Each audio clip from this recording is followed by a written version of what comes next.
مخبر کی حیثیت سے آگے بھیجا. مخبر یعنی خبر لینے کے لیے کہ آگے خبر لے کر آؤ کہ کہیں ایسا تو نہیں ہے دشمن لڑائی کے لیے بیٹھے ہوں یا کوئی اور دقت ہو، تو خبر لینے کے لیے آگے بھیجا ایک شخص کو، یعنی جاسوسی کے طور پر.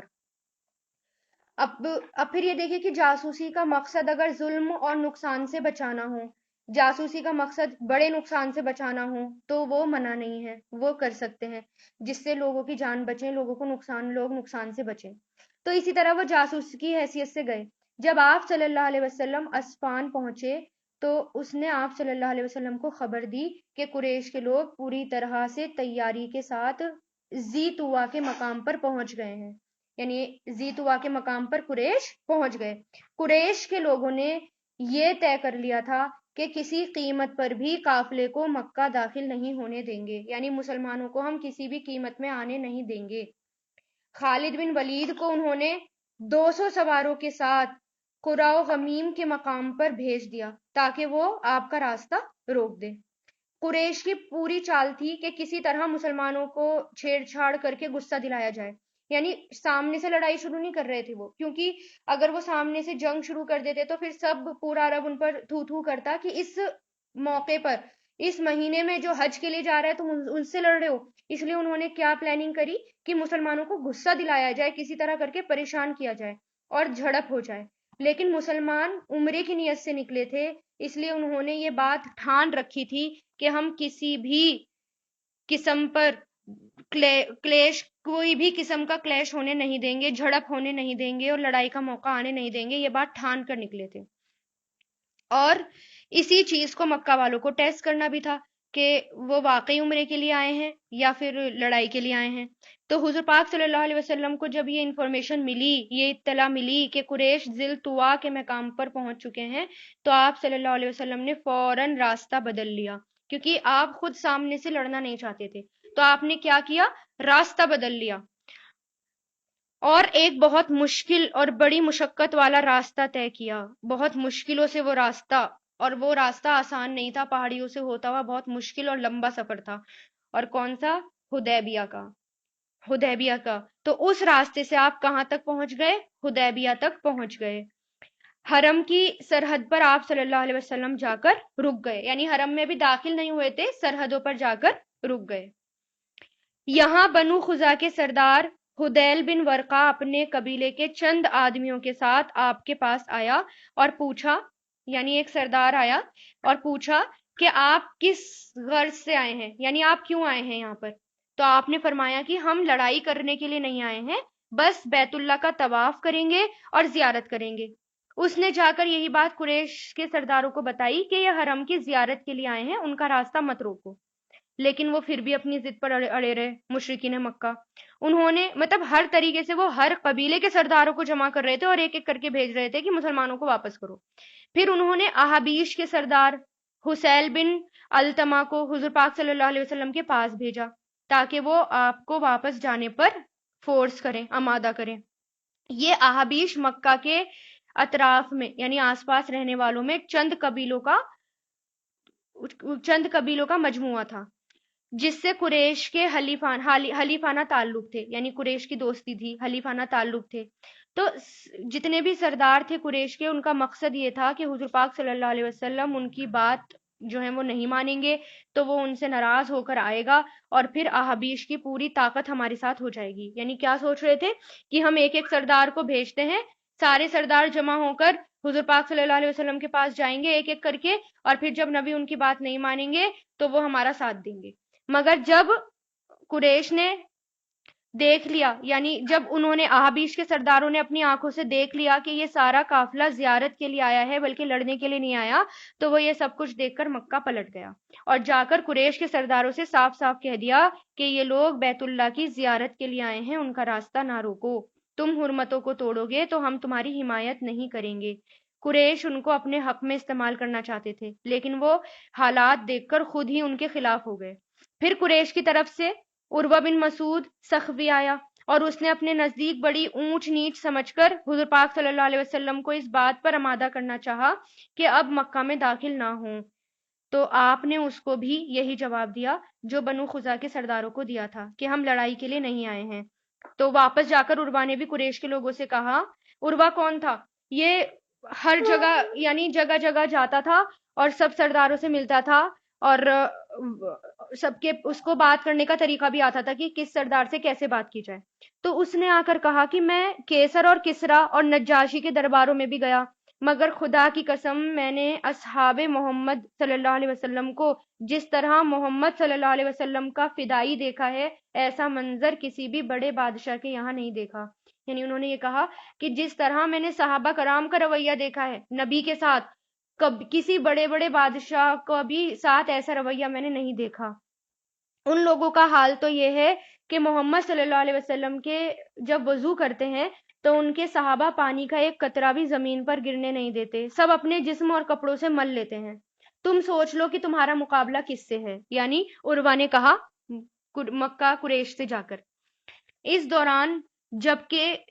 میسنجر کی آمد اور آنا اور جانا اور گفتگو کا سلسلہ جاری رہا، یعنی باتوں کا سلسلہ جاری رہا، قریش کے لوگ بار بار یہ کوشش کرتے رہے کہ حضور پاک صلی اللہ علیہ وسلم کے کیمپ پر بھی چھاپا مار کر آپ کو غصہ دلائیں، تاکہ ان کو بدنام کیا جائے کہ انہوں نے ہی شروعات کی تھی لڑائی کی، تو نتیجے میں ہم ان کو ختم کر ڈالیں گے۔ لیکن صحابہ کرام کے صبر اور حضور پاک صلی اللہ علیہ وسلم کی حکمت نے ان کی ساری چالوں کو ناکام کر دیا۔ شدید غصے والے حالات میں بھی وہ شانت رہے،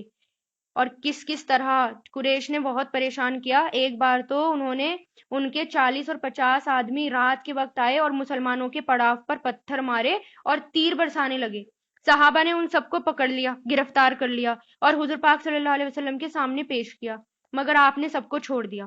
پھر ایک اور موقع پر یعنی تنعیم کے مقام پر 80 آدمی نماز فجر کے وقت آئے اور چھاپا مار دیا، یہ بھی پکڑے گئے، لیکن حضور پاک صلی اللہ علیہ وسلم نے انہیں بھی رہا کر دیا۔ اسی طرح قریش کے لوگوں کو اپنی ہر چال ناکام ہوتی نظر آ رہی تھی۔ آخرکار حضور پاک صلی اللہ علیہ وسلم نے اپنی طرف سے حضرت عثمان کو ایلچی بنا کر بھیجا۔ ایلچی کسے کہتے ہیں؟ میسنجر۔ اور کس کو بھیجا؟ حضرت عثمان کو بھیجا، اور ان سے کہا کہ ان کو یہ پیغام دو کہ ہم جنگ کرنے نہیں، ہم عمرہ کرنے آئے ہیں، ہم طواف اور قربانی کر کے واپس چلے جائیں گے، مگر وہ نہ مانے اور حضرت عثمان کو مکہ میں ہی روک لیا۔ اور اس دوران افواہ بھی پھیل گئی کہ حضرت عثمان کا قتل ہو گیا، یعنی حضرت عثمان کا قتل کر دیا، اور وہ واپس بھی نہیں آئے کیونکہ روک لیا تھا نا مشرکین نے، واپس بھی نہیں آئے۔ تو مسلمانوں کو یقین ہو گیا کہ یہ خبر سچی ہے۔ اب وہ برداشت کے باہر کا موقع تھا، یعنی اب یہ بات برداشت نہیں کی جائے گی، کیونکہ میسنجر یا ایلچی کو مارنا اس کا مطلب یہ ہے کہ اعلان جنگ کا تم نے حکم دے دیا، یعنی اعلان جنگ کر دی تم نے۔ تو پھر اب یہ برداشت کے باہر تھا، تو حضور پاک صلی اللہ علیہ وسلم نے اپنے ساتھیوں کو جمع کیا اور ایک بیعت لی۔ اس بیعت کا ذکر بھی اسی صورت میں ہے۔ ایک بیعت لی کہ اب یہاں سے ہم مرتے دم تک پیچھے نہیں ہٹیں گے، اور یہ معمولی بیعت نہیں تھی، کیونکہ 1400 مسلمان تھے اور ہتھیار کے بغیر تھے، جنگ ہتھیار کے بغیر تھے، صرف چھوٹے موٹے ساتھ میں ہر ایک کے ایک ہتھیار تھا، اور 250 میل دور سے وہ آ رہے تھے اور دشمن کی سرحد پر ٹھہرے ہوئے تھے، اور یہ معمولی بات نہیں تھی۔ اس کے باوجود ایک شخص کے علاوہ پورا کا پورا قافلہ جنگ کے لیے تیار ہو گیا، اور یہ بھی ایک آزمائش تھی مسلمانوں کے لیے، اور اسی کو بیعت رضوان کا نام دیا گیا، جو کہ جس میں قرآن میں ان لوگوں کی تعریف بھی کی گئی۔ اس کو بیعت رضوان کہا گیا۔ پتہ چلا کہ حضرت عثمان کی خبر جو تھی، قتل کی خبر، وہ غلط تھی، اور وہ خود بھی واپس آ گئے، اور قریش کی طرف سے بھی ایک شخص آئے، کون؟ سہیل بن عمر، اس کی قیادت میں ایک گروپ آیا، ایک وفد آیا، اور وہ کس لیے آئے تھے؟ قریش کے لوگ صلح کرنے کے لیے آئے تھے، کیونکہ نبی واپس نہیں جا رہے تھے اور وہ لوگ آنے نہیں دے رہے تھے، تو کچھ تو کرنا تھا، تو پھر وہ ایک کانٹریکٹ ٹریٹی کرنے کے لیے آئے۔ اب صلح ہوئی، اب قریش اپنی شرط سے ہٹ گئے کہ مسلمان مکہ میں جو ہیں، انہوں نے یہ کہا تھا نا کہ ہم کبھی بھی مسلمانوں کو مکہ میں داخل نہیں ہونے دیں گے، پھر انہوں نے یہ کہا کہ اس سال نہیں، تم اگلے سال آنا عمرہ کرنے کے لیے، اس سال واپس لوٹ جاؤ۔ اب صلح ہوتی رہی، آپس میں باتیں ہوتی رہی، اور اس کی شرط کیا تھی؟ پہلی شرط یہ رکھی، اور یہ صلح یہ شرطیں مشرکین نے خود لگائی تھی، اور پہلی شرط کیا تھی کہ 10 سال تک دونوں میں، مکہ اور مدینہ دونوں فریقین میں 10 سال تک کوئی جنگ نہیں ہوگی، نہ تو خفیہ اور نہ اعلانیہ۔ پہلا یہ۔ دوسرا یہ کہ اس دوران مکہ کا کوئی بھی شخص اپنے ولی کی اجازت کے بغیر بھاگ کر مدینہ جائے گا تو آپ اس کو واپس کر دیں گے، اور آپ کے ساتھیوں میں سے جو شخص مکہ چلا گیا تو ہم اس کو واپس نہیں کریں گے۔ تیسری شرط یہ کہ عرب قبیلے میں جو بھی قبیلہ فریقین میں سے کسی ایک کا حلیف بن کر اس سے معاہدے میں شامل ہونا چاہے گا تو اپنے اختیار میں ہے کہ وہ شامل ہو جائے، یعنی کوئی بھی اگر حلیف بننا چاہے گا اور شامل ہوگا ہمارے یا تمہارے ساتھ تو تم شامل ہونے دو گے۔ چوتھی شرط یہ کہ اس سال واپس جاؤ اور اگلے سال آنا، اور صرف 3 دن مکہ میں ٹھہرنا اور اس کے بعد واپس چلے جانا۔ اب جب یہ شرطیں ایسی تھی کہ مسلمانوں کو صرف جھکنا ہی پڑا، یہ ایک بھی مسلمان سے وہ نہیں تھی، یعنی مسلمان کی مرضی کے خلاف تھی یہ ساری کی ساری شرطیں۔ جس وقت یہ شرط ہو رہی تھی تو سارا مسلمانوں کا لشکر پریشان تھا اور بے چین اور غصے کی حالت میں تھے، تو اور کوئی بھی اس مصلحت کو نہیں سمجھ رہا تھا کہ اس میں آپ صلی اللہ علیہ وسلم کیوں یہ معاہدہ کر رہے ہیں۔ سب کو یہ لگا کہ آپ اتنا کیوں جھک رہے ہیں ان کے آگے، آپ جب سچے نبی ہیں تو آپ کیوں جھک رہے ہیں، آپ ان کی ہر بات کیوں مان رہے ہیں۔ تو حضرت عمر کا بھی حال یہ تھا کہ حضرت عمر کہتے ہیں کہ مسلمان ہونے کے بعد کبھی میرے دل میں شک نہیں آیا، لیکن اس موقع پر بھی میں محفوظ نہ رہ سکا، یعنی یہ ایسا موقع تھا کہ میں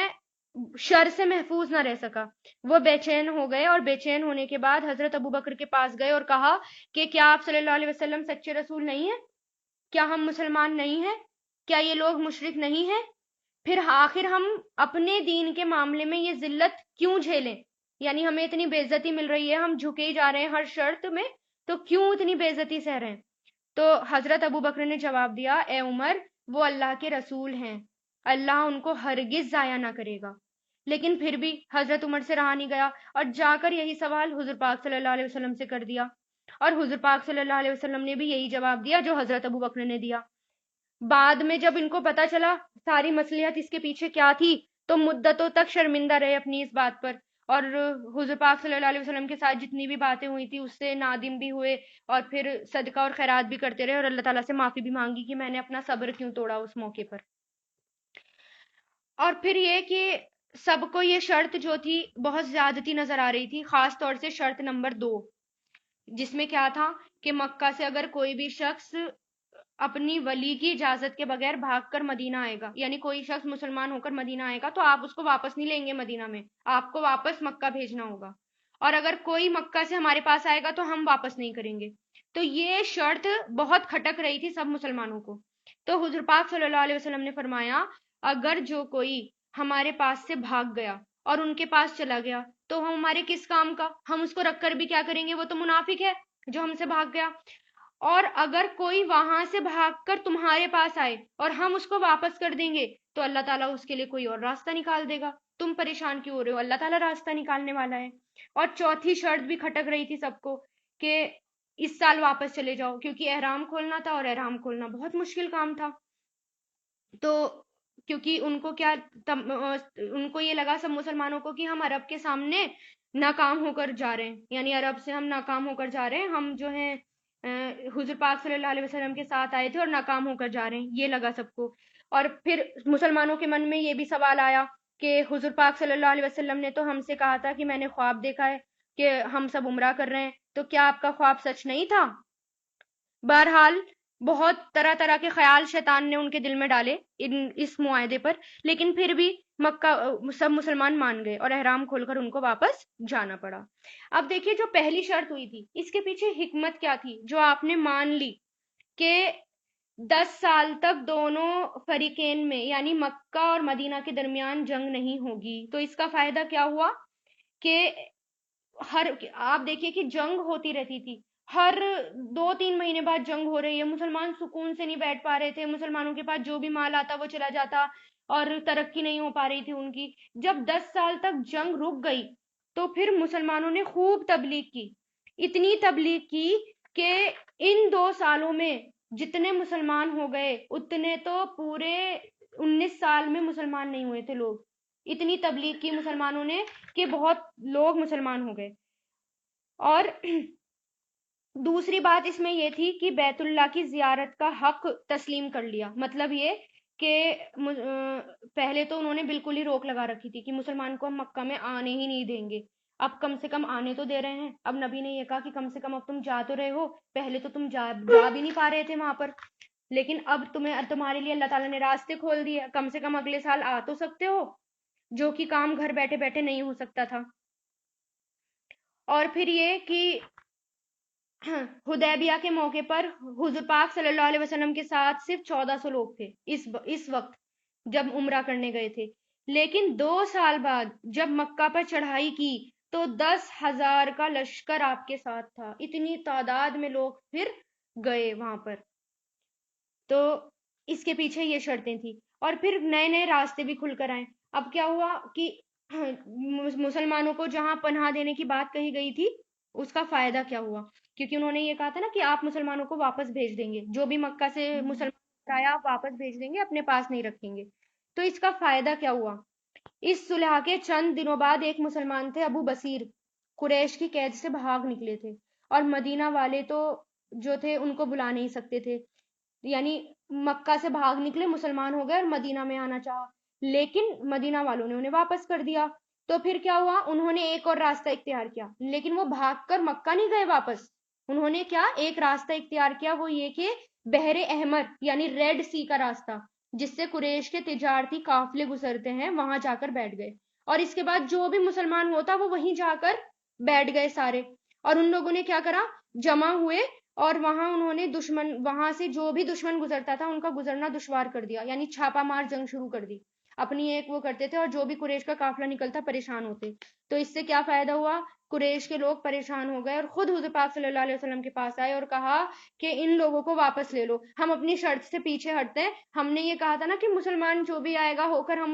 آپ اس کو مدینہ میں نہیں رہیں گے، لیکن آپ جو ہے مدینہ میں روک لو ان کو. اتنے وہ پریشان ہو گئے. تو یہ فائدہ ہوا اس شرط کا. اچھا، قرآن میں اس کو صلح حدیبیہ کو فتح المبین بھی کہا گیا ہے، یعنی بہت بڑی فتح، جو کہ جبکہ فتح جو فتح تھی ہاں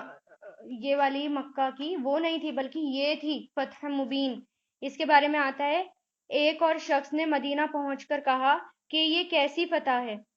ہم بیت اللہ جانے سے روک دیے گئے، ہمارے اونٹ قربانی کے اونٹ آگے نہ جا سکے، ہمیں حدیبیہ میں رکنا پڑا، مظلوم بھائیوں کو ہم بچا نہ سکے، ان کو دشمن کے حوالے کر دیا، تو یہ کیسی فتح ہے؟ آپ نے فرمایا یہ بات تم نے بہت غلط کہی، حقیقت میں یہ بہت بڑی فتح ہے. تم مشرکوں کے عین گھر پہنچ گئے، یعنی تم مشرکوں کے گھر تک پہنچ گئے. آئندہ سال تم کو عمرے کی اجازت مل گئی، جبکہ انہوں نے تمہیں بالکل دور کر رکھا تھا، اور انہوں نے خود صلح کی آ کر، اور حالانکہ ان کے دلوں میں تمہارے لیے جو بغض ہے وہ تم جانتے ہو، اللہ نے تم کو ان پر غلبہ حاصل کیا ہوا ہے. تم وہ دن بھول گئے جب تم احد میں یعنی جب جنگ احد ہوئی تھی اس میں بھاگے جا رہے تھے اور میں تمہیں پیچھے سے پکار رہا تھا. کیا تم وہ دن بھول گئے جب احزاب میں تم پر دشمن چڑھ کر آئے تھے اور تمہارے کلیجے منہ کو آ گئے تھے؟ آج وہ خود کہہ رہے ہیں کہ جنگ نہیں کریں گے. کیا یہ فتح نہیں؟ پھر ایک اور روایت میں آتا ہے کہ کچھ لوگ فتح مکہ کو فتح سمجھتے ہیں اور ہم اصل فتح حدیبیہ کو سمجھتے ہیں. تو یہ فتح مبین کہا گیا اس کو. تو کیونکہ اس صلح کے بعد اسلام کو قبول کرنے والوں کی تعداد بہت زیادہ بڑھ گئی، اس میں اضافہ ہوا، اجر میں اضافہ ہوا، نیکیوں میں اضافہ ہوا. ٹھیک ہے، تو اب ہم شروع کرتے ہیں. بسم اللہ الرحمن الرحیم. بے شک ہم نے فتحنا ہم نے کھول دیا، لکا آپ کے لیے، فتحن مبینن فتح مبین کھلی ہوئی فتح. تو یہ تھی مبین فتح مبین کون سی؟ صلح حدیبیہ. اس کو کہا گیا ہے کھلی فتح، بڑی فتح. لی یغفرا تاکہ وہ بخش دے لکا آپ کے لیے، اللہ جو تقدما پہلے ہوا، قدم سے بنائیے قدم، تقدما جو پہلے ہوا، من ذنبکا آپ کے قصور میں سے. دیکھیے ذنب گناہ کو کہتے ہیں، لیکن نبی کے لیے یہ بات ہو رہی ہے اور نبی جو ہیں وہ گناہ نہیں کرتے، تو یہاں پر قصور کہیں گے. قصور کیوں؟ کیونکہ حضور پاک صلی اللہ علیہ وسلم کے لیے اگر یہ بات بولی جا رہی ہے کہ تاکہ ہم بخش دیں آپ کے ذنب، تو اس کا کیا مطلب ہے؟ یعنی جو چھوٹی چھوٹی کوتاہیاں ہو جاتی ہیں ایک تو بہت بڑی چیز ہوتی ہے اعلیٰ درجے سے، لیکن اگر کوئی چھوٹی موٹی کوتاہی ہو جائے اس کو بھی اللہ تعالیٰ کہہ رہے ہیں کہ ہم نے یہ والی فتح کیوں ہوئی، یہ صلح حدیبیہ کیوں ہوئی، تاکہ اللہ تعالیٰ بخش دے آپ کے لیے آپ کے خطائیں، یعنی جو پہلے قصور ہوئے چھوٹے موٹے جو بھی خطائیں ہوئی وہ، وما اور جو تأخرا بعد میں ہوا، یعنی آگے بھی جو گناہ ہوں گے وہ بھی، تأخرا جو بعد میں ہوا، اخرا تاخیر، تاخیر سے بنائے، تاخیر کہتے ہیں بعد میں، وَيُتِمَّ اور وہ پورا کر دے، نعمتہ اپنی نعمت کو، علیکا آپ پر، وَيَهْدِيَكَ اور وہ ہدایت دے آپ کو، رہنمائی کرے آپ کی، یعنی راستہ دکھائے آپ کو، صراط المستقیم سیدھا راستہ۔ تو کیوں ہوئی تھی یہ فتح، یہ حدیبیہ کیوں ہوئی تھی؟ تاکہ اللہ تعالیٰ اس میں جتنے بھی لوگ شامل تھے ان سب کے لیے ان سب کے گناہوں کو معاف کر دے، اور آنے والے گناہوں کو بھی ان کو معاف کر دے، اور اللہ تعالیٰ ان کو سیدھے راستے کی طرف رہنمائی کرے۔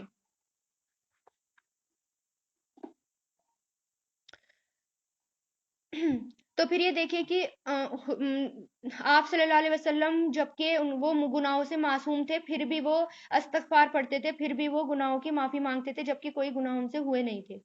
پھر بھی وہ معافی مانگا کرتے تھے، اور کیوں؟ شکر گزاری کے لیے، تاکہ اللہ تعالیٰ کا شکر ادا کرے۔ وَيَنْصُرَكَ اور وہ مدد کرے آپ کی، ینصر اور وہ مدد کرے آپ کی، اللہ اللہ کون مدد کرے؟ اللہ، نصرن مدد، عزیزن زبردست۔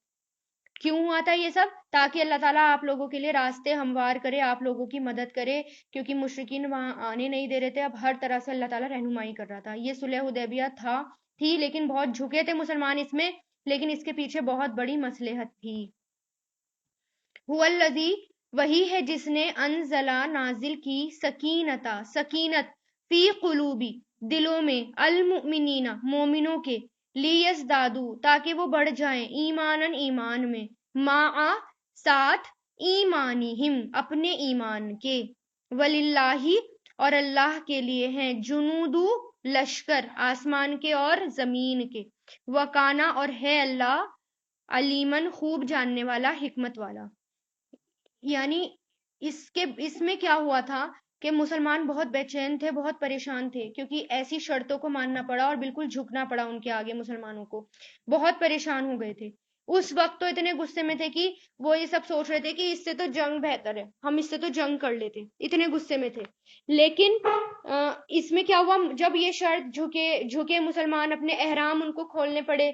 تو اس پر اللہ تعالیٰ نے ان کو سکینت دے دی، یعنی اللہ تعالیٰ نے مسلمانوں کے دل میں سکون ڈال دیا، کیونکہ وہ اتنا جھک رہے تھے، اور اس سے کیا ہوا پھر بعد میں ان کا ایمان اور بھی زیادہ بڑھ گیا۔ لیدخلا تاکہ وہ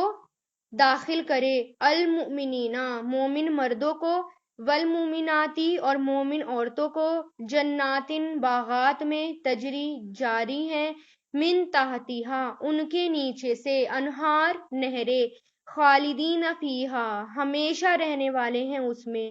لیکفرا تاکہ وہ دور کر دے، یکفر کفر سے بنائے، کفر امر ہے، تاکہ وہ دور کر دے، عنہم ان سے، سیئاتہم ان کی برائیاں، وکانا اور ہے یہ، عند اللہ اللہ کے نزدیک، فوزن کامیابی، عظیمن بہت بڑی۔ یعنی کیوں؟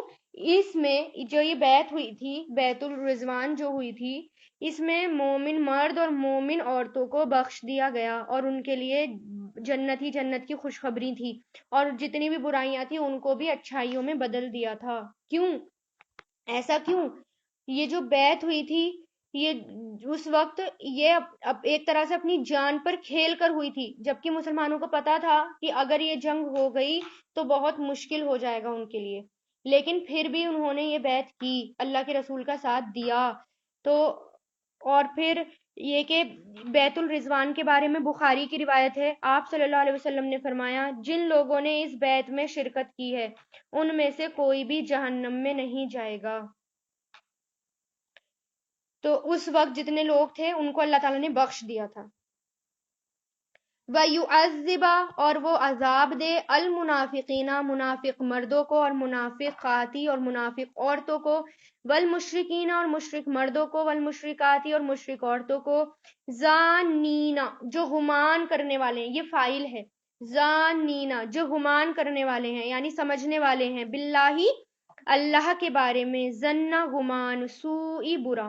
علیہم ان پر ہے دائرتو گردش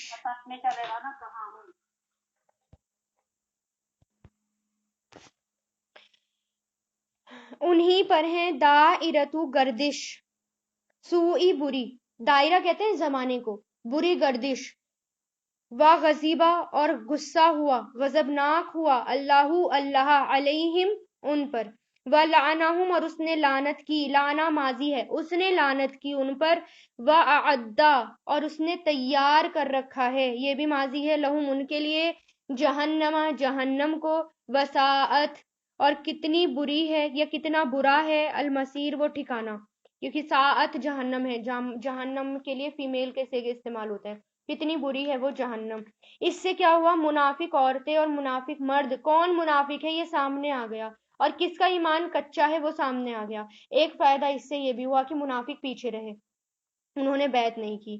تو اللہ تعالیٰ کیا کہہ رہے ہیں جو پیچھے رہ گیا اور جنہوں نے اللہ تعالیٰ کے بارے میں برا گمان کیا گمان اللہ تعالیٰ کے بارے میں برا کیسا کہ بتاؤ اب ہم اسلام لے کر آ گئے تو ہمیں اتنی پریشانی آ رہی ہیں اتنی پرابلمس آ رہی ہیں اور اتنی زیادہ آزمائشیں آ رہی ہیں کہیں ایسے ایسے خیال جو ہمارے من میں آتے ہیں اور پھر کچھ منافق جو ہوتے ہیں ان کے دل میں اللہ کے بارے میں بھی برے خیال آتے ہیں کہ مسلمان ہوتے اگر یہ دین صحیح ہوتا تو پھر اتنی آزمائشیں نہیں ہوتی اللہ تعالیٰ تو ساتھ دیتا ایسی باتیں تو اللہ تعالیٰ کیا کہہ رہے ایسے لوگوں پر اللہ تعالیٰ غصہ ہوتا ہے جو منافق ہیں اور جو مشرک ہیں ان پر اللہ تعالیٰ کی لعنت اور ان پر ان کے لیے جہنم کیا عذاب وللہ اور اللہ کے لیے ہیں جنود لشکر السماوات آسمانوں کے اور زمین کے وکان اللہ اور ہے اللہ عزیز حکیم زبردست حکمت والا یعنی زمین اور آسمان اس میں جو کچھ ہے تمام کے تمام لشکر کس کے لیے ہیں اللہ تعالیٰ کے لیے کس کے لیے کام کر رہے ہیں اللہ تعالیٰ کے لیے یعنی اس میں بھی سبحان اللہ کے سارے اللہ تعالیٰ کے آگے مسخر ہیں اللہ تعالیٰ کے لیے کام پر لگے ہوئے ہیں کسی کے لیے کوئی مشکل نہیں جو اللہ تعالیٰ کہتے ہیں وہ کام ہو جاتا ہے انا بے شک ہم نے ارسلنا کا ہم نے بھیجا آپ کو شاہدن گواہی دینے والا و مبشرن اور خوشخبری دینے والا و نذیرن اور ڈرانے والا بنا کر کس کو حضور پاک صلی اللہ علیہ وسلم کو یعنی گواہی دینے والے کیونکہ جو لوگ دین کا کام کرتے ہوں گے آپ صلی اللہ علیہ وسلم کے مشن کو آگے بڑھا رہے ہیں ان کے لیے اللہ تعالیٰ حضور پاک صلی اللہ علیہ وسلم گواہی دیں گے ان کی سفارش کرائیں گے تو یہاں پر حضور پاک صلی اللہ علیہ وسلم کا مقام بتایا جا رہا ہے کہ کیا ہے آپ کے آنے کی وجہ کیا ہے کہ آپ گواہی دینے والے ہیں خوشخبری دینے والے ہیں ڈرانے والے ہیں اللہ تعالیٰ کے دین کو قائم کرنے والے ہیں پھیلانے والے ہیں لِتُؤْمِنُوا تاکہ تم ایمان لاؤ باللہ اللہ پر و رسولہ اور اس کے رسول پر وَتُعَزِّرُوهُ اور تم قوت دو اسے طاقت دو اسے عزت دو اسے العین زا سے بنائیں اور عزیز میں زبردست بھی آتا ہے طاقت بھی آتی ہے نا تو اس میں کیا ہے عزت بھی اسی سے آتا ہے تو اس میں ہے تُعَزِّرُوهُ تاکہ تم طاقت دو اسے وَتُوَقِّرُوهُ اور تم عزت کرو اس کی تعظیم دو اسے اس کا روٹ ہے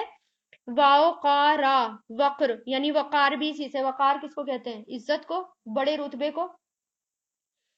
وَتُوَقِّرُوهُ اور تم تعظیم کرو یعنی عزت کرو اس کی وَتُسَبِّحُوهُ اور تم تسبیح بیان کرو اس کی کس کی اللہ کی بُقْرَةً صبح و اصیلاً اور شام ٹھیک ہے تو کیوں بھیجا ہے اللہ تعالیٰ نے یہ دین کیوں اور نبی کو کیوں بھیجا تاکہ ایمان لائیں اللہ پر اور اس کے رسول پر اور اس کو طاقت دے طاقت دینے کا مطلب کیا ہے کہ اللہ تعالیٰ کا کام کرے جو اس نے مشن بتایا ہے جو مسلمان کو ایک مقصد سے بھیجا ہے مسلمانوں کو ایک مشن دے کر اللہ تعالیٰ نے دنیا میں بھیجا ہے وہ مشن پورا کرو اللہ تعالیٰ کا مقصد پورا کرو اور اس کی عزت کرو اور صبح شام تسبیح کرو پھر تسبیح کی بات ہو گئی اور ان حالات میں تو ویسے بھی آپ کو تسبیح نہیں چھوڑنی صبح شام کے اذکار آپ کو ہر چیز سے بچائیں گے صبح شام کے اذکار اینٹی بائیوٹک کا کام کرتے ہیں وہ آپ کو بیماریوں سے محفوظ رکھیں گے صبح شام کے اذکار کی پابندی کریں گے کورونا وائرس سے بھی آپ بچے رہیں گے برے حالات سے بچے رہیں گے اللہ کے دشمنوں سے آپ بچے رہیں گے اس لیے طاقت کے ساتھ، تعظیم کے ساتھ تسبیح کا ذکر کیا گیا، کیونکہ ایمان لانے کے بعد اور رسول کی اتباع کرنے کے بعد بہت سارے دشمن بن جاتے ہیں، لوگ مخالف ہو جاتے ہیں، مخالفت بڑھ جاتی ہے، شیطان سب کا دھیان صرف انہی کی طرف کر دیتا ہے، جو لوگ سیدھے راستے پر ہیں، جو پکے سچے مومن ہیں، سب کا دھیان شیطان انہی کی طرف بڑھا دیتا ہے اور سارے ان کے دشمن بن جاتے ہیں۔ تو ان سے بچنے کے لیے اور بیماریوں سے بچنے کے لیے اللہ تعالیٰ نے صبح شام کے اذکار بتائے ہیں، وہ ہمیں طاقت دیتے ہیں اور ہمارے اندر ہمت لے کر آتے ہیں، اور دماغی طاقت بھی دیتے ہیں اور جسمانی طاقت بھی۔ ان الذین، بے شک وہ لوگ جو یبایعونک، بیعت کرتے ہیں آپ سے، کن کی بات ہو رہی ہے؟ بیعت، جو لوگ بیعت کرتے ہیں آپ سے، انما، بے شک، یبایعونا، وہ بیعت کرتے ہیں، بئی سے، وہ بیعت کرتے ہیں اللہ سے، یدو، ہاتھ اللہ کا، فوقا، اوپر ہے، اللہ ہی، ہاتھ اللہ کا اوپر، یبایعونا کا، وہ بیعت کرتے ہیں اللہ سے اور ہاتھ اللہ کا فوقا، اوپر ہے، ایدیہم، ان کے ہاتھوں کے، یعنی ان سب کے ہاتھوں کے، فمن، تو جو کوئی نکسا، عہد توڑے گا، نقص کہتے ہیں توڑنے کو، کمی کرنے کو، جو کوئی توڑے گا، فَإِنَّمَا، تو بے شک، يَنْكُسُ، وہ عہد توڑتا ہے، عَلَى نَفْسِهِ، اپنے نفس پر، اپنی نفس کے خلاف، ومن، اور جو کوئی اوفا، پورا کرے، بما، اسے جو آہدہ، اس نے عہد کیا تھا، یہ ماضی ہے، آہدہ، اس نے عہد کیا، علیہ، اس پر، اللہ، اللہ سے، فَسَيُؤْتِيهِ، تو وہ جلد ہی دے گا، فا مطلب تو، سا مطلب جلد ہی، یؤتیہ، وہ دے گا اسے، اجر عظیم، بہت بڑا۔ اس وقت جو لوگ بیعت کر رہے تھے، تو یہاں پر اللہ تعالیٰ کہہ رہے ہیں کہ یہ آپ سے بیعت نہیں کر رہے، جو 1400 صحابہ تھے ان میں سے جس نے بیعت کی تھی، تو ان کے بارے میں اللہ تعالیٰ کہہ رہے ہیں کہ یہ لوگ آپ سے نہیں بیعت کر رہے بلکہ اللہ تعالیٰ سے بیعت کر رہے ہیں، اور اللہ تعالیٰ کا ہاتھ ہے وہ، یعنی وہ اللہ تعالیٰ کے ہاتھوں کے اوپر ہاتھ رکھ رہے ہیں، تو سوچئے۔ اور پھر اللہ تعالیٰ نے کہا جس نے اس بیعت کو پورا کرا، اپنے وعدے کو اس وقت پورا کرا، یعنی چھوڑ کر نہیں بھاگا پیچھے، نبی کو چھوڑ کر نہیں بھاگا، تو یعنی کہ وہ اس کے لیے اجر ہی اجر ہے، لیکن جس نے اس عہد کو توڑ دیا اور وہ پیچھے پلٹ کر بھاگ گیا، اور اس کے لیے شدید عذاب بھی ہے۔ تو وہ لوگ اتنے ثابت قدم رہے کہ انہوں نے جان مال، کیونکہ نیتوں کو اللہ تعالیٰ جانتا ہے، اور ان کی نیت اچھی تھی، وہ بات بھی اللہ تعالیٰ نے بتا دی تھی کہ انہوں نے جس وقت انہوں نے جن لوگوں نے بیعت کی تھی ان کی نیتیں بھی اچھی تھی، اور پورے پکے ایمان اور ارادے کے ساتھ ان لوگوں نے بیعت کی تھی، تو اب کیونکہ وہ اللہ تعالیٰ کے ساتھ بیعت تھی۔ سَيَقُولُ، جلد ہی کہیں گے، لکا، آپ کو، المخلفون، پیچھے رہنے والے، خلف سے بنائے، مخلفون، پیچھے رہنے والے، یہ فاعل ہے، من الاعرابی، اعرابوں میں سے، دیہاتیوں میں سے، کہ شغلتنا، کہ مشغول کر دیا ہمیں، مشغول مطلب بزی، مشغول کر دیا ہمیں، اموالنا، ہمارے مالوں نے، مال کی جگہ جمع اموال، واہلونا، اور ہمارے گھر والوں نے، اہل کی جگہ اہلونا، ہمارے گھر والے، فاستغفر، تو بخشش مانگو، یہاں پر امر ہے، فا مطلب تو، استغفر، بخشش مانگو، ما، جو، لیسا، نہیں ہے، فی قلوبہم، ان کے دلوں میں، قل، کہہ دیجئے، فمن، تو کون، تو بخشش مانگو ہمارے لیے، یقولون، وہ کہتے ہیں، بی السنتہم، اپنی زبانوں سے، لسان، السنہ، اپنی زبانوں سے، جو نہیں ہے، فی قلوبہم، ان کے دلوں میں، قل، کہہ دیجئے، فمن، تو کون، یملکو، مالک ہوگا، لکم، تمہارے لیے، من اللہ، اللہ سے، شیئن، کچھ بھی، ان، اگر، ارادہ، اس نے ارادہ کیا، بکم، تمہارے ساتھ، ضررن، کسی نقصان کا، یا ارادہ، اس نے ارادہ کیا تمہارے ساتھ، نفعن، کسی نقصان کا، بلکہ کان اللہ، ہے اللہ، اس کو جو تعملون، تم عمل کرتے، خبیر، باخبر، یعنی اس کو جاننے والا، خبر رکھنے والا، کیونکہ کچھ لوگ منافق پیچھے رہ گئے تھے، خبیر، خبر رکھنے والا، ہاں، نفع، فائدہ، نفع، کسی نفع کا، نفع کا، نفعن ہے نا، یہ نفعن مصدر ہے، کسی نفع کا، تو یہاں پر بات ہو رہی ہے منافقین کی، تو منافقین جو ہیں جو پیچھے رہ گئے، اور کچھ دیہاتی لوگ تھے وہ بھی پیچھے رہ گئے. پھر انہوں نے بہانہ کیا بنایا تھا کہ اللہ کے رسول ہمیں ہمارے مالوں نے اور ہمارے گھر والوں نے مشغول کر دیا تھا، یعنی ہمارے گھر والوں کے پاس کوئی نہیں تھا، یعنی طرح طرح کے بہانے وہ بنا رہے تھے. اور پھر جس کو دین کا کام نہیں کرنا ہوتا، جن کو اللہ کے راستے میں نکلنا نہیں ہوتا، اس کے لیے 100 بہانے تیار ہوتے ہیں. پھر وہ کتنے بھی بہانے بنا سکتا ہے، پوری لسٹ تیار کر سکتا ہے. لیکن جس کو اللہ کے راستے میں نکلنا ہو، اگر اس کے پاس واقعی میں کوئی ہوتا ہے، ریزن ہوتا ہے رکنے کا، وہ تب بھی نہیں رکتا، اس کو ایڈجسٹ کر لیتا ہے، لیکن وہ اللہ کے راستے کے لیے رکتا نہیں ہے، اس کو کوئی طاقت روک نہیں سکتی. تو ایسے لوگوں کے بارے میں اللہ تعالیٰ کہہ رہے ہیں کہ تم پیچھے تو رک گئے، یعنی اللہ کا کام تم کر نہیں رہے ہو، پیچھے رک گئے، لیکن اللہ تعالیٰ نے اگر تمہارے ساتھ برائی کرنے کا ارادہ کیا تو کون تمہیں فائدہ دے گا. یعنی اگر ارادہ کرے اللہ تمہارے ساتھ نفعن کسی نفع کا، تو کون ہے جو تمہیں فائدہ دے گا، اور کون ہے جو اس کا علم رکھتا ہو. اللہ کے علاوہ کوئی نہیں ہے جو فائدہ دے، کوئی نہیں ہے جو برائیوں سے روکے. یا اگر اللہ تعالیٰ نے ہمیں نقصان دینے کا ارادہ کیا تو کوئی فائدہ نہیں دے سکتا، اگر اللہ تعالیٰ نے فائدہ دینے کا ارادہ کیا تو کوئی ہمیں نقصان نہیں دے سکتا. کوئی بیماری بھی اور کوئی وائرس بھی، کوئی وائرل بھی ہمیں اللہ کے حکم کے بغیر نہیں لگ سکتا. بلکہ زننتم، گمان کیا تم نے، زننا سوچا، گمان کیا تم نے کہ لن ہرگز بھی نہیں، ین قلیبا پلٹ کر آئیں گے، قلب سے بنائیے، ین قلیبا پلٹ کر آئیں گے رسول اور مومن، الا اہلہم اپنے گھر والوں کے پاس، ابدن کبھی بھی، وزینا اور خوشنما بنا دی گئی، زینا خوشنما بنا دی گئی، ذالکا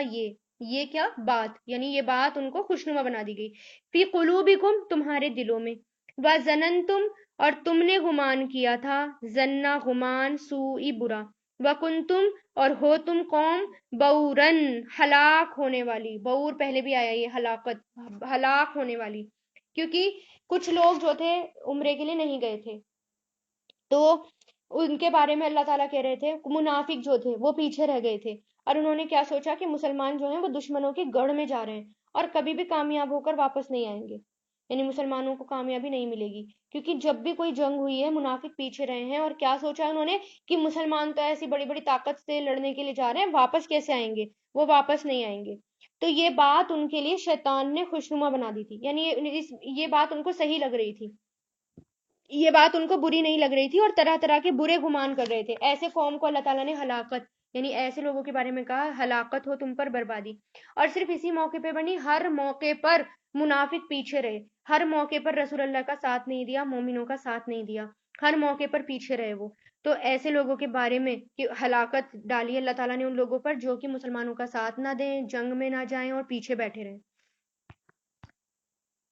ومن اور جو کوئی لم نہیں یؤمن ایمان لایا باللہ اللہ پر، ورسولہ اور اس کے رسول پر، فإنما تو بے شک ہم نے اعتدنا ہم نے تیار کر رکھا ہے کافروں کے لیے سعیرن بھڑکتی ہوئی آگ.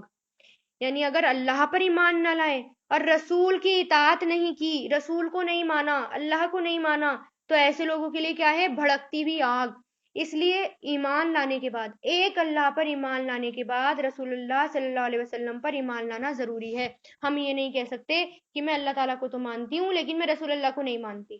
تو یہ بات تب بھی ہمارا ایمان مکمل نہیں ہوگا جب تک ہم اللہ اور اس کے رسول کو نہ مانیں. کچھ لوگ کہتے ہیں قرآن کی بات میں مانتی ہوں لیکن میں حدیثیں نہیں مانتی، اور حدیثیں جو ہیں اس میں بہت زیادہ لوگوں نے ملاوٹ کر دی ہے اور اپنی اپنی طرف سے باتیں جڑ گئی ہیں، اب تو پیور حدیث ملتی نہیں ہے. جبکہ ایسا نہیں ہے، پیور بہت حدیثیں ہیں، صحیح بخاری مسلم شریف ابھی بھی حفاظت کر رکھی ہے اللہ تعالیٰ نے، کچھ کی صحیح احادیث ہمیں ملتی ہیں. اور ہم سرے سے کہہ دیں کہ میں نہیں مانتی، قرآن کو نہیں مانتی، حدیث کو نہیں مانتی، تو ہمارا ایمان مکمل نہیں ہوگا. دونوں کو ماننا ضروری ہے.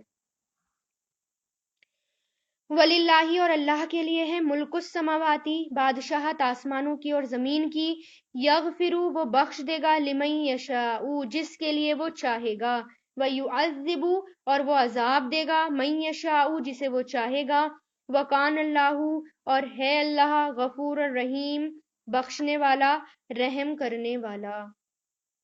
یعنی اللہ تعالیٰ نے کیا کہا، آسمان اور زمین کی بادشاہت تو میرے پاس ہے، میں جسے چاہے بخش دوں اور جسے چاہے عذاب دوں. اس کا مطلب یہ نہیں ہے کہ اللہ تعالیٰ کسی کو بھی پکڑ کر عذاب دے دیں گے، کیونکہ اللہ تعالیٰ نے بتا دیا کہ تم اگر قرآن کے اکارڈنگ چلو گے، سیدھے راستے پر چلو گے، جو راستہ رسول اللہ نے بتا دیا بالکل پیچھے پیچھے ان کو فالو کرتے ہوئے چلو گے، تو تمہارے لیے بخشش ہے. لیکن اگر تم پھر گئے، مان لو میں جو ہے مسلمان ہوں، میں نمازیں نہیں پڑھتی، ٹھیک ہے، لیکن میں تمام اچھے کام بھی کرتی ہوں اور اچھے کام کرتی ہوں، لیکن میں نماز نہیں پڑھتی، اور لیکن تمام کو بہت سارے کام ہیں جو صدقہ بھی کر رہی ہوں، خیرات بھی کر رہی ہوں، حج بھی کر کے آ گئی ہوں، تو اس کے لیے اللہ تعالیٰ مجھے چاہے تو بخش دے، نہ چاہے تو نہ بخشے، کیونکہ نماز میرے پاس نہیں ہے، ٹھیک ہے. لیکن جو بالکل ہی فالو کر رہا ہے اس کے لیے تو بخشش ہی بخشش ہے. جو قرآن کو فالو کر رہا ہے، رسول اللہ کے قدم پر چل رہا ہے اور گناہ ہونے کے بعد اللہ تعالیٰ سے معافیاں مانگ رہا ہے، تو اس کے لیے بخشش ہے.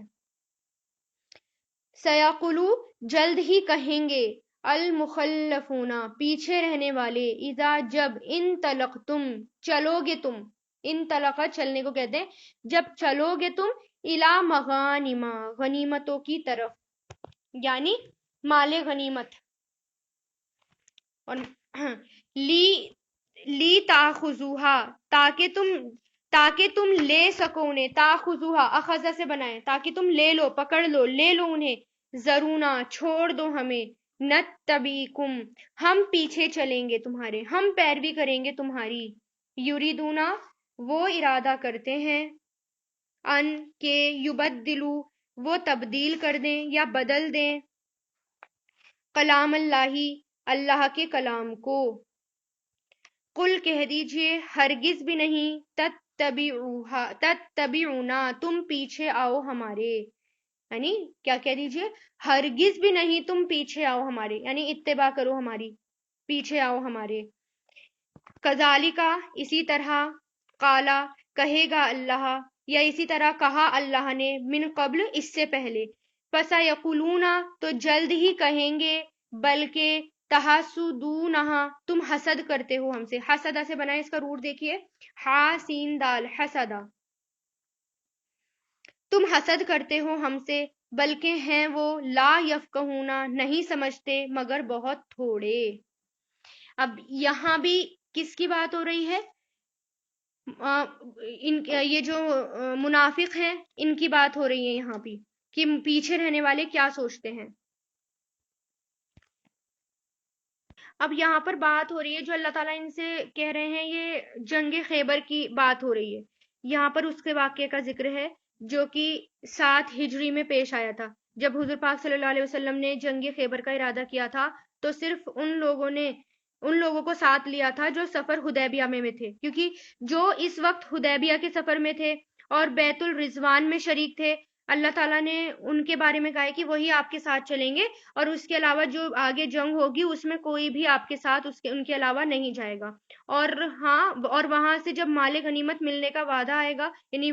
مال غنیمت بھی ملے گا، اللہ تعالیٰ نے اس بات کی بھی خوشخبری پہلے ہی دے دی. تو اللہ تعالیٰ نے یہ بھی بتا دیا کہ کچھ دیہاتی لوگ ہوں گے اور وہ بھی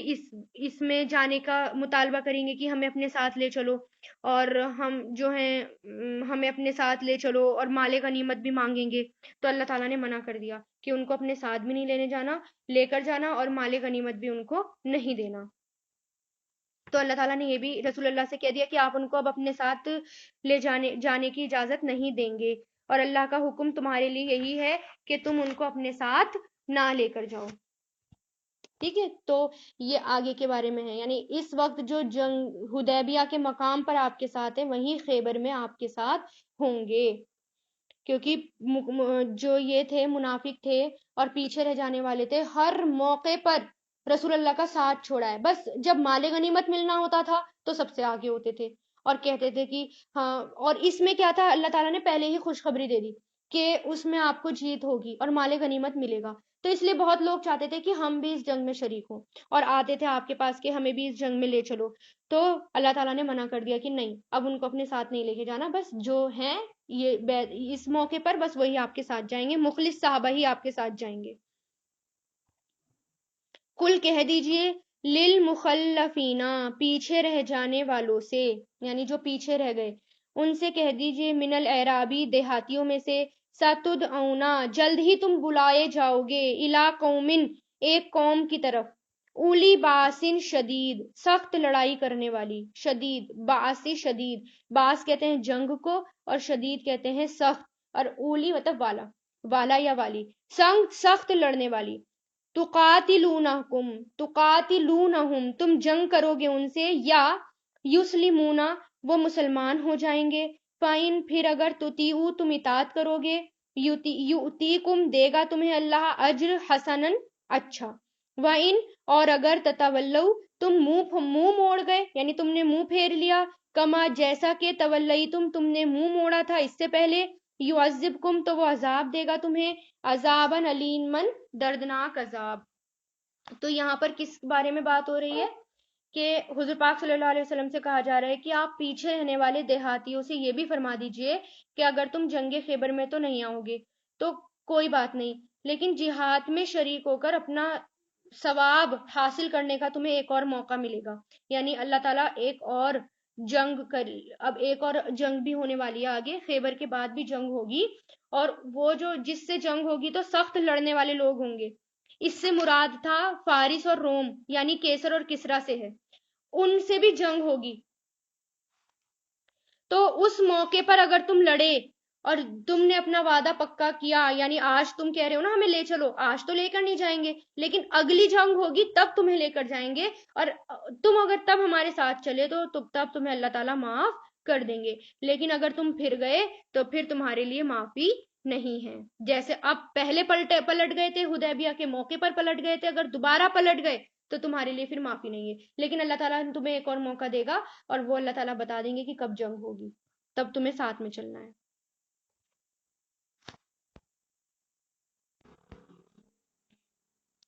لئیسا نہیں ہے، الالعاما اندھے پر، حرجن کوئی حرج، ولا اور نہ ہی الالعارجی لنگڑے پر، عارج کہتے ہیں لنگڑے کو، اور اس کا روٹ ہے عین را جیم، اور نہیں ہے لنگڑے پر کوئی حرج، اور نہ ہی الالمریدی بیمار پر، حرجن کوئی حرج، ومن اور جو کوئی یوتی اطاعت کرے گا اللہ اور اس کے رسول کی، یدخلہ وہ داخل کرے گا اسے جناتن باغات میں، جاری ہیں من تحتہا اس کے نیچے سے انہار نہریں، اور جو کوئی پھر گیا یعذبہ وہ عذاب دے گا اسے عذاباً علیماً عذاب دردناک، یعنی اللہ تعالیٰ نے کہا کہ صرف جنگ میں کون کس کس کو معافی ہے، جو کوئی اندھا ہے، لنگڑا ہے، یا مریض ہے، یا کسی بھی طرح سے بہت پریشان بیمار ہے، بس اس کے لیے معافی ہے، وہ رک سکتا ہے، باقی اگر کوئی جنگ میں نہیں گیا، حضور پاک صلی اللہ علیہ وسلم نے جب کہا چلو اور وہ نہ گیا تو اس کے لیے دردناک عذاب ہے، یعنی پھر اس کے لیے معافی نہیں ہے، اس کے ان لوگوں کے علاوہ جو کوئی پھر گیا اس کے لیے معافی نہیں ہے، اور پھر دیکھیے جس کو تڑپ ہوتی ہے نا نیکیوں میں، اور جو کوئی بڑھ چڑھ کر حصہ لیتا ہے نیکیوں میں چاہے وہ اندھا ہی کیوں نہ ہو، تو